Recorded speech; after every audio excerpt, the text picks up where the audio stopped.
इस पॉइंट पे आना बहुत जरूरी है कि अर्जुन की जो प्रॉब्लम थी वो उसकी प्रॉब्लम थी भाई, मुझे मेरे लिए समझना है। मैं यहाँ पे गीता को समझने की कोशिश कर रहा हूँ, तो मुझे समझ में आना चाहिए कि व्हाट डज दिस मीन, कर्म कर फल की चिंता मत कर। कैसे हो सकता है, कैसे ये पॉसिबल है? ठीक है। सो यहाँ पे बात आती है कि जब मैं वो चीज कर रहा हूँ जो मुझे करना अच्छा लगता है, जो हमने सेकंड अध्याय में डिटेल में बात किया कि जो चीज मुझे करनी अच्छी लगती है उसको करने में मुझे एक्स्ट्रा मोटिवेशन नहीं चाहिए। अब मोटिवेशन, एम्प्लॉय मोटिवेशन में हमारी साइकोलॉजी में ऐसा बोलते हैं, बहुत सारी थ्योरीज हैं, पर उसमें ये होता है इंसेंटिव वगैरह देना चाहिए एम्प्लॉय को, एम्प्लॉय खुश हो जाता है, एम्प्लॉय अच्छे से काम करता है। और हमने ये बात किया कि एम्प्लॉय को एसी चाहिए था ऑफिस में, एसी नहीं है, गर्मी है, वो डिमोटिवेट हो रहे थे, ऐसा लगा ओनर को। उसने कहा क्या चले यार बच्चों को एसी लगा देता हूँ, बच्चे खुश हो जाएंगे। एसी लगाया, थोड़ी दिन के लिए बच्चे खुश हुए, बाद में फिर वही रूटीन। एसी की तो आदत हो गई, एसी तो है ना, अब बंद करके दिखाओ। मैं बैंकर हूँ पहले, तो बैंकिंग के दिनों में हमारे टाइम पे सैटरडे की छुट्टी नहीं होती थी। अभी कुछ सालों में 2 सेकंड और 4 सैटरडे छुट्टी होती है। अब लोगों को आदत हो गई है, मैं ट्रेनिंग वगैरह भी देता हूँ, बात भी होती है, सेकंड एंड 4 सैटरडे की आदत हो गई। अब उनको छुट्टी कैंसिल करके दिखाओ, भाई पहले भी नहीं थी, नहीं अभी तो है ना, अब देखो डिमोटिवेट हो जाएंगे। तो आप कितना भी कुछ करो उनके लिए, वो अल्टीमेटली पैसा will not be able to give satisfaction or motivation to an employee. So all that money that is spent on incentivizing an employee so as to make him work better is a waste of money as far as I think. So फिर क्या करें भाई, उसको अंदर से उसको motivate किया जाए। यहाँ दोनों कॉन्सेप्ट आते हैं मैनेजमेंट के, सेल्फ एक्चुअलाइजेशन और काइजन। काइजन जो कॉन्सेप्ट है एक जापानीज कॉन्सेप्ट है, उसका सिंपल भाषा में मीनिंग है मैं और बेटर कैसे करूं, और बेटर कैसे करूं, और बेटर कैसे करूं, और बेटर कैसे करूं। दैट इज काइजन, सिंपल भाषा। कि स्टीव जॉब्स का एक स्टेटमेंट है कि how can I ensure that my tomorrow is better than today or my today is better than yesterday, can that be the only goal of my life? और कोई गोल रखना ही नहीं है, बस क्वालिटी पे फोकस करना है। कल जो था उससे आज अच्छा है, कल जो होगा वो आज से अच्छा होगा। हर दिन हम एक स्टेप ऊपर जा रहे हैं, तो ग्रोथ कैसे नहीं होगा? फोकस तो इसी पे है, फोकस पैसे पे है ही नहीं। स्टीव जॉब्स ने भी, these are people who are achievers, right? Then we're talking about self actualization. तो self actualization अब्राहम मैस्लो एक साइकोलॉजिस्ट रह चुके हैं, उनका एक कॉन्सेप्ट है। उन्होंने सिंपल भाषा में, अगेन बहुत डिटेल में नहीं जाएंगे, this is not a management class, और मेरे वीडियो भी हैं, आपको मालूम है, अभी रिसेंटली मैंने शेयर भी किया था वीडियो और ब्लॉग, तो मेरा ब्लॉग भी है, वीडियो भी है चैनल पे, प्लीज देख लीजिएगा। तो अभी के लिए इतना ही समझते हैं कि सेल्फ एक्चुअलाइजेशन वो एक पॉइंट है जहां पे मुझे अपने आप को, सेल्फ को फुल्ली एक्चुअलाइज करना है, पूरा का पूरा निचोड़ लेना है। जैसे गन्ने के रस वाला गन्ना डालता है, रस आता है, पर वो लास्ट तक, जब तक गन्ना सूख नहीं जाता तब तक उसको पुश करता रहता है। वो जब तक उसके लास्ट में 2-3 बूंद भी निकलती है तब तक भी डालता रहता है। सेल्फ एक्चुअलाइजेशन वो है कि मैं और बेटर कैसे करूं का नेक्स्ट लेवल, कि मैं अपने आप को निचोड़ कैसे दूं पूरा, चाहे वो कोई घर में काम हो रहा है, चाहे वो मेरा ऑफिस में काम हो रहा है। अब अगर एक एम्प्लॉय को उस लेवल पर मोटिवेट किया जाए, सेल्फ एक्चुअलाइजेशन या काइजन के लेवल पर, तो खुद बोलेगा सर मुझे पैसे नहीं चाहिए, सैलरी मेरी जरूरत है नहीं तो वो भी नहीं चाहिए। एक बार सोच के देखिए इस बारे में। निष्काम कर्म क्या बोल रहा है? कर्म कर फल की चिंता मत करो। कैसे मत करो भाई? वो ऐसे मत करो कि आप उसको कर्म पे इतना फोकस करो, काम में इतना मजा आए कि आपका किसी और चीज में फोकस ही ना जाए, पैसे पर भी नहीं। अब ये तो लॉ ऑफ कर्मा पे हमको कहीं फेथ रखना पड़ेगा ना, कि काम हो रहा है तो रिजल्ट तो मिलेगा ही। हम क्यों ऐसा सोचते हैं कि काम कर रहे हैं तो रिजल्ट मिला कि नहीं? ये हमने कल बात किया, किसान बीज डालने के बाद हर रोज बीज को खोद के देख रहा है, भाई उगा कि नहीं, उगा कि नहीं। अरे बाबा उग जाएगा, तेरे इस देखने के चक्कर में काम बिगड़ रहा है, नहीं तो कोई प्रॉब्लम नहीं, तुम छोड़ दो ना उसको, उगने दो उसको। तो एक और चीज जो हमने बात की कि कर्म योग की जो ब्यूटी है वो आगे के अध्यायों में और अच्छे से समझ में आती है। और इसीलिए मैं वेद व्यास का बहुत एडमायरर बन गया हूँ गीता पढ़ने के बाद, कि इतने मेटिकुलस तरीके से सीक्वेंशियल वे में गीता को डिजाइन किया है कि हर चीज का एक्सप्लेनेशन बाद में क्लियरली दिया हुआ है और हर चीज अच्छे से बाद में समझ में आती है। तो यहाँ पे ये बात हो रही है कि अल्टीमेटली ऐसा कोई लीनियर इक्वेशन नहीं है कि मैंने अभी काम किया उसका अभी रिजल्ट मिलेगा, डिपेंडिंग ऑन काम अच्छा था या बुरा था। ऐसा कभी होता ही नहीं। ऐसा हो जाए तो सबको समझ में आ जाएगा कि बुरा काम नहीं करना है, बुरा काम करने से बुरा रिजल्ट मिलता है। और सभी अगर बुरे काम छोड़ दिए और अच्छा अच्छा काम करते रहेंगे तो लाइफ बड़ी बोरिंग हो जाएगी, बिकॉज सब हंसते रहेंगे, सब हमको लगता है ऐसा ही होना चाहिए, पर ऐसा नहीं है। हमने बात किया कि मैं सिर्फ आपको चॉकलेट मिठाई वगैरह खिलाऊं तो आप एक दिन 24 आवर्स के अंदर आप बोलोगे भैया कुछ तो कड़वा दे दे या नमकीन दे दे, मीठा तो मैं टच भी नहीं करूंगा, भले मुझे कितना भी मीठा पसंद। तो ये एक बैलेंस है। और दूसरा हमने बात किया वैसे भी सृष्टि का बैलेंस है, 1 और -1 मिल के 0 करते हैं। बैलेंस शीट में एसेट्स माइनस लायबिलिटी 0 नहीं आए तो बैलेंस शीट में प्रॉब्लम है। तो वो इक्वल होना बहुत जरूरी है, सुबह वाली चीज है, वहां पे इक्वल होगा ही। तो उस इक्वालिटी को मेंटेन करने के लिए आपका जैसा जब समय आएगा और आगे हम जब संचित कर्म और प्रारब्ध कर्म की बात करेंगे तो ये चीज और क्लियर हो जाएगी। और इसीलिए मैं बोल रहा हूँ इस इन सब चीजों को एक एक करके समझाया है तो पहले का सब क्लियर हो जाता है और लास्ट के 2 अध्याय में पूरा का पूरा अच्छे से डिटेल उसका समझाया गया है। सो यहाँ पे बात हुई कि निष्काम कर्म कैसे करें कर्म और फल की चिंता ना करें। पॉसिबल है क्या? जी हाँ, पॉसिबल है। आप वो करें जो आपको करने में अच्छा लगता है। और दूसरा, आप हमने कल ये भी बात की, लाइक व्हाट यू डू और do what you like. Krishna ने बोला अगर तुमको वो संजोग के रहते तुमको वो नहीं मिल रहा है करने को जो तुम्हें अच्छा लगता है तो जो कर रहे हो उसमें मन लगाओ। ऐसे अपने आप को ड्रैग मत करो, जैसे आजकल कॉर्पोरेट लोग ड्रैग कर रहे हैं। और हम बात की अभी के 3 लोग की डेथ हो गई, एक का बाईपास हो गया, अच्छे खासे मेरे एज के लोग बैंकर्स हैं और इतना स्ट्रेस है। तो भाई दोनों में से एक चीज तो करनी पड़ेगी, लाइक तो आना ही पड़ेगा। या तो वो करें जो मुझे अच्छा लगता है, वो बेस्ट है। अब जो मुझे अच्छा लगता है वो मैं इतना ज्यादा कर सकता हूँ कि मेरे को किसी और चीज की कोई सुध बुध ही नहीं रहेगी, क्वालिटी तो अपने आप आएगी। एक्सीलेंस के पीछे भागेंगे, कामयाबी भी झक मार के पीछे आएगी। बाबा ने भी बोला ये चीज, तो वो तो होगा ही होगा, वो तो चलेगा ही। तो वहां पे वो चीज, अच्छा निष्काम कर्म को इम्प्लीमेंट ही कर सकते, वो अपने आप अंदर से होगा। अंदर से आपके मन में आएगा कि मैं काम करूं, काम पे फोकस करूं और अपने आप निष्काम कर्म की जो फीलिंग है, निष्काम भाव की जो फीलिंग है, अपने आप अंदर से जागेगी। And I am quite sure आप सबके मन में कहीं ना कहीं एक्सपीरियंसेस ये होंगे जहां काम में आपका मन इतना हो गया होगा और आपने बोला होगा यार पैसा वैसा तो ठीक है आ जाएगा, अभी काम में बहुत मजा आ। तो ये निष्काम कर्म एक नेचुरल फीचर है, इसको कहीं से प्ले स्टोर से डाउनलोड नहीं करना है। ये मेरी फैक्ट्री सेटिंग ऐप है, उसको मैं डिलीट भी नहीं कर सकता। इट इज देयर इन मी।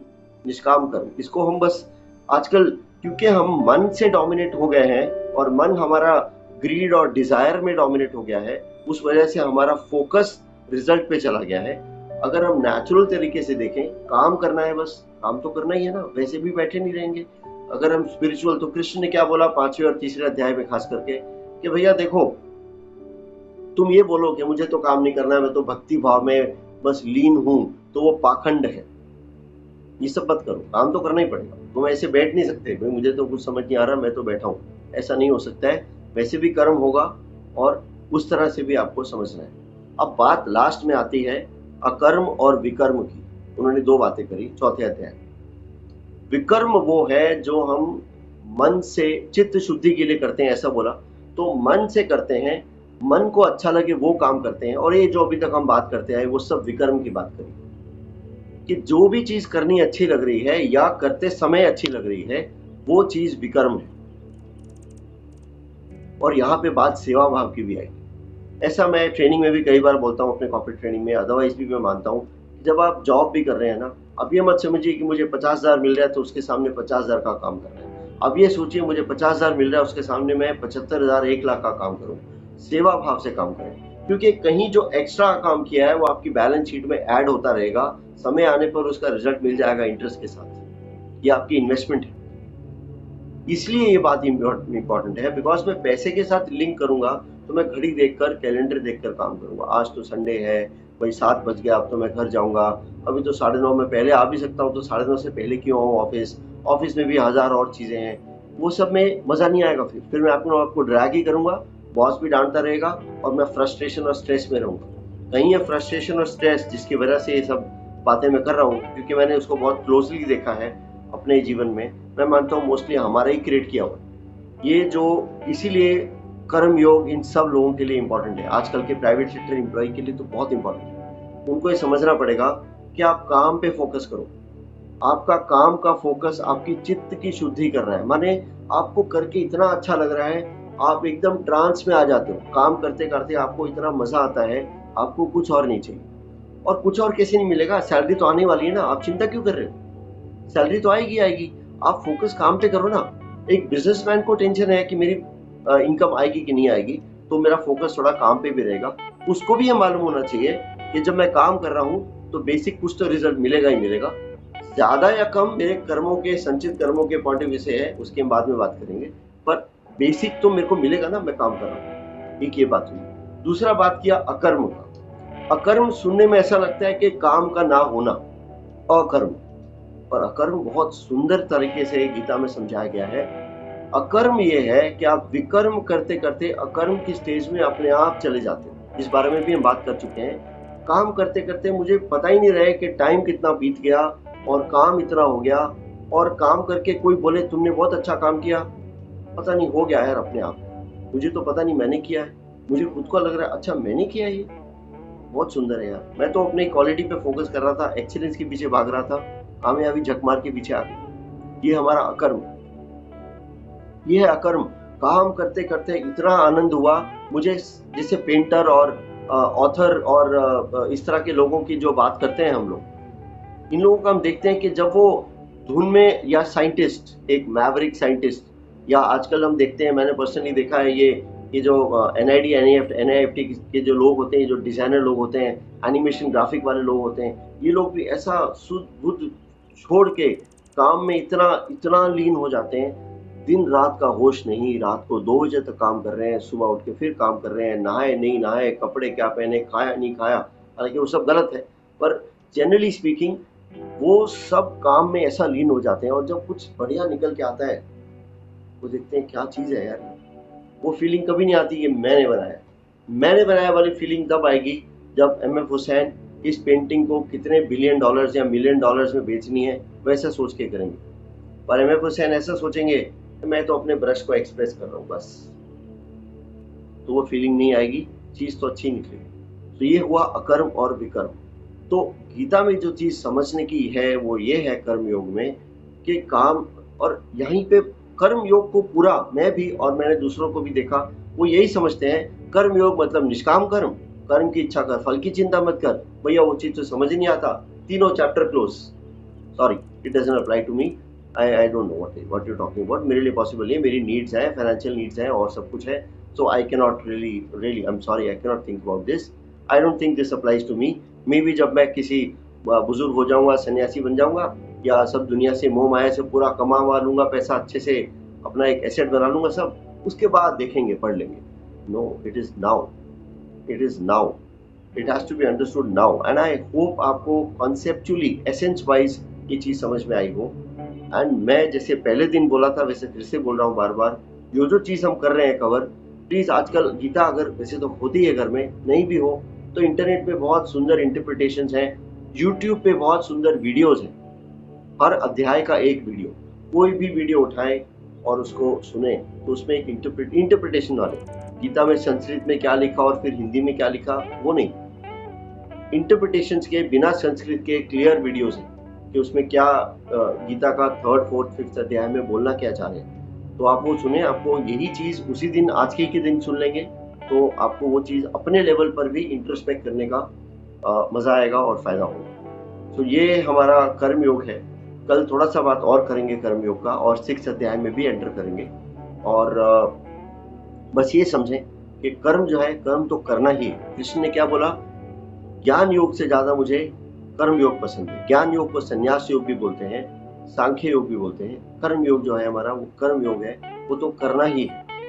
तो कर्म तो कर ही रहे हैं, तो बस इस पे फोकस करें कि और बेटर कैसे करें, और बेटर कैसे करें। बिकॉज नदी के साथ बहने में इजी है, नदी के ऑपोजिट बहने में मुश्किल है। अगर मैं एक पेन को ऐसे छोड़ दूं तो वो नीचे गिरेगा, नीचे गिरने में एफर्ट नहीं डालना है, बिकॉज वो ग्रेविटी के थ्रू जा रहा है। इसी तरह मैं अपनी वृत्ति को फॉलो कर रहा हूँ तो वो नेचुरल है। वृत्ति दो तरह की, एक जो मुझे करना अच्छा लगता है वो करूँ, या फिर जैसे बात किया जो कर रहा हूँ उसको उसमें कुछ अच्छा ढूंढूं तो अच्छा लगे, मुझे काम करके अच्छा लगे, एक तो वो। दूसरा, ये मेरी नेचुरल वृत्ति है, और बेटर कैसे करूं, और बेटर, इसको और बेटर कैसे कर सकते हैं, इसमें और क्या ऐड कर सकते हैं, और क्या कर। अगर मेरा मन फोकस है सिर्फ डिजायर्स पे तो ये और बेटर नहीं होगा। अगर मैं वो कर रहा हूँ जो मुझे बहुत मजा आ रहा है तो नेचुरली मेरा मन करेगा और अच्छा कैसे करूं, और अच्छा कैसे करूं। इसका एक छोटा सा एग्जांपल लास्ट में मैं देना चाहूंगा कि अगर किसी को गिफ्ट देना है, अगर सपोज मुझे मेरे बेटे को गिफ्ट देना है उसके बर्थडे पे, तो मैं चाहूंगा उसको एक ऐसा सुंदर गिफ्ट या सरप्राइज दूं जिसको लेके उसको आनंद आ जाए, खुश हो जाए। उसके लिए मैं थोड़ा सर्च भी करूंगा, चाहे इंटरनेट पे, अमेजोन वगैरह पे, चाहे दुकानों में जाके, या इधर उधर कुछ मैं दिमाग भी लगाऊंगा 100% एक्टिव होके। अगर मुझे किसी और के बेटे को गिफ्ट देना है तो मैं एक जनरल गिफ्ट दे दूंगा, जनरली एक जो सोशल प्रोटोकॉल है उसके हिसाब से। तो ये फर्क देखिए, जब मैं किसी को प्यार करता हूँ तो मुझे उसको खुश करने के लिए कुछ देना है। जब मैं खुद से प्यार करता हूँ तो अपनी खुशी के लिए काम ऐसा करता हूँ जिसमें मैं और बेटर कैसे करूँ, और बेटर कैसे करूँ। इसको भी प्ले स्टोर से डाउनलोड नहीं करना है, ये मेरा नेचुरल फैक्ट्री सेटिंग ऐप है। ये मुझे अंदर से मोटिवेट होता ही रहता है, अंदर से, कि मुझे और बेटर करना है, और बेटर करना है। वो करने से भगवान ऐसा बोल रहे हैं, तुम मेरे में लीन हो जाओगे, तुम मेरे में लीन हो जाओगे। जो निष्काम कर्म करता है वो मेरे में लीन हो जाता है। अब मेरे में लीन होने का ये मतलब नहीं है फिल्मी स्टाइल में परमात्मा के अंदर आत्मा घुस गई और ऐसा, ये सब नहीं होता है, सॉरी, कुछ और तरीका है, उसके बारे में हम कल बात करेंगे कि निष्काम कर्म से काम करते हुए आप आत्मा परमात्मा में लीन कैसे हो जाती है, वो क्या चीज है, इसको कहना क्या चाह रहे हैं। क्योंकि ये जरूरी है, देखिए गीता को थोड़ा रिलीजियस तरीके से पढ़ा, थोड़ा पंडितों ने भी टेक ओवर कर लिया और अपने तरीकों से समझाया। 5th अध्याय में शायद 17वें श्लोक में क्लियरली लिखा है कि वर्ण सिस्टम क्षत्रिय ब्राह्मण वैश्य और शूद्र, नेपोटिज्म नहीं है, गुण के तरीके से है, क्लियरली मेंशन्ड है इसमें गीता में। और गीता को ही कोट करके चारों वर्ण बना दिए और वो बेचारे शूद्रों को हालत खराब कर दी। बाकी तो अपने अपने फायदे से, भी वैश्य बोलेगा मेरा बेटा वैश्य ही बनना चाहिए, ब्राह्मण बोलेगा, क्षत्रिय बोलेगा, क्योंकि उनका अपना मोह है, शूद्र बोलता मेरा बेटा चपरासी क्यों बने, नहीं नहीं ऐसा ही होगा क्योंकि गीता में लिखा है। भैया गीता में क्लियरली लिखा है गुण के भाव पे है, कहाँ तुम जबरदस्ती नेपोटिज्म ला रहे हो उसके अंदर। तो ये सब चीजें थोड़ी डाइल्यूट हो गई हैं बिकॉज कुछ लोगों ने टेक ओवर कर लिया इन चीजों को। पर अब इंटरनेट के ज़माने में हमारे पास इंफॉर्मेशन का एक्सेस पूरा है, इसको अच्छे से समझें और गीता को रियल लाइफ में समझें और फिर दूसरों को समझाएं, दूसरों को मोटिवेट करें गीता को रियल लाइफ में समझने के लिए। ठीक है, I think I will close for the day today. कल आत्मा और परमात्मा का मिलन का एक्चुअल मीनिंग क्या है उसको भी समझेंगे और 6th अध्याय में भी एंटर करेंगे।